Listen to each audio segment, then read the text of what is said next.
अब दुकान वाले को क्या मालूम कि हमारी दुकानिया में भगवाने घूम रहे हैं भिखमंगा बन के है। जज साहब जो वृंदावन वाले थे वो क्यों विरक्त हो गए। पत्नी ने कहा कि अरे भाई चलो, एक केवट की गवाही देने के लिए भगवान गवाह बन के चले गए थे कोर्ट में। केवट ने सेठ का रुपया लौटा दिया था। रुपया लेने के बाद भी सेठ ने कोर्ट में केस कर दिया कि इस केवट ने मेरा पैसा नहीं लौटाया। जज साहब ने केवट से पूछा कि तुमने रुपया लौटाया तो वहां पर कौन था। केवट बोला 3 लोग थे। कौन? सेठ जी, मैं और मेरे राम जी थे, मेरे रघुनाथ जी थे वहां पर। जज समझा रघुनाथ जी नाम का कोई आदमी होगा। अगली तारीख पर रघुनाथ जी के आने का गवाही देने के लिए सम्मन भिजवा दिया जज साहब ने। अब वो कोर्ट का संतरी पहुंचा गांव में, केवट जी गांव में, रघुनाथ जी कहां है, रघुनाथ जी कहां है, रघुनाथ जी हो तब न मिले। एक आदमी ने कहा देखो रघुनाथ नाम का आदमी तो नहीं है, रघुनाथ जी का मंदिर एक है जहां केवट रहता है। मंदिर के बाहर पुजारी जी बैठे थे। संतरी ने पूछा कि रघुनाथ यहीं रहता है क्या? पुजारी जी बोले हाँ भीतर रहते हैं। ये पकड़ो, उसके नाम का सम्मान है, इतने तारीख को गवाही देने पहुंचेगा कोर्ट में। अब पंडित जी सोचे जब भगवान गवाह बनने के लिए तैयारे हो गए हैं तो हम कौन होते हैं बीच में रोकने वाले। पंडित जी सम्मन ले लिए और ले जाकर ठाकुर जी के चरणों में रखकर बोले प्रभु आज तक आपके लिए मिठाई आया, आज तक आपके लिए आभूषण आए, आज तक आपके लिए वस्त्र आया, पहली बार प्रभु आपके नाम का कोर्ट से सम्मन आया है।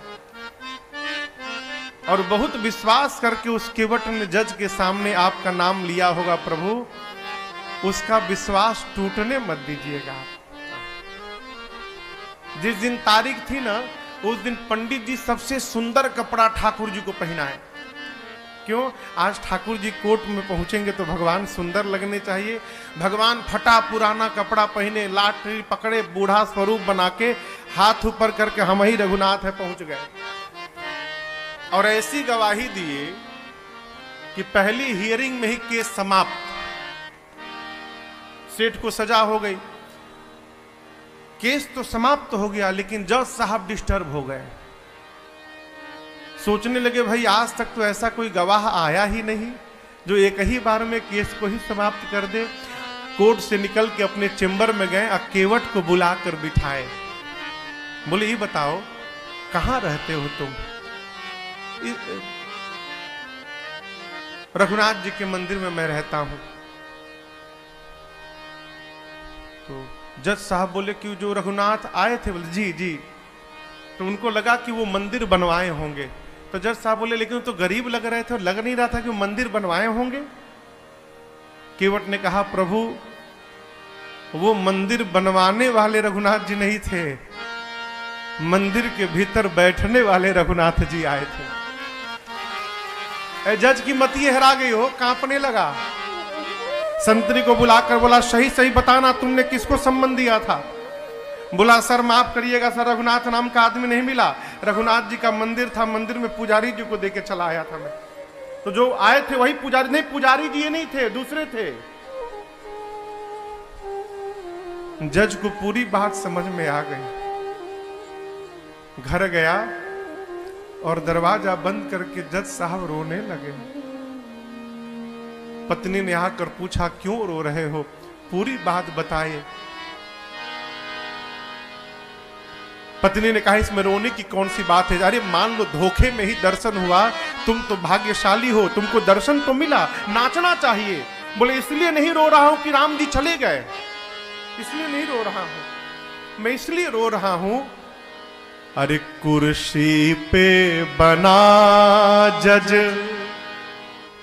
मैं बैठा रहा, जगदीश खड़े समझाते रहे। जिनकी अदालत में पूरी दुनिया जाकर खड़ी होती है, आज उनको मैंने अपनी अदालत में खड़ा कराया। ऐसा वैराग्य चढ़ा हो जज साहब को, उसी समय रिजाइन दिए। सब घर परिवार छोड़कर चले गए वृंदावन। और ऐसा कहते हैं जब तक थे कभी बैठे नहीं वृंदावन में, खड़े रहे। लोग कहते थे बैठते क्यों नहीं आप? बोले मेरी यही सजा है, मैंने भगवान को अपनी अदालत में खड़ा करा के रखा था। अब मैं भगवान के धाम में जब तक जीवित रहूंगा तब तक मैं खड़ा रहूंगा, अब मैं बैठूंगा नहीं। भगवान किसी रूप में आ सकते हैं माई बाप, आपकी आस्था वैसी होनी चाहिए।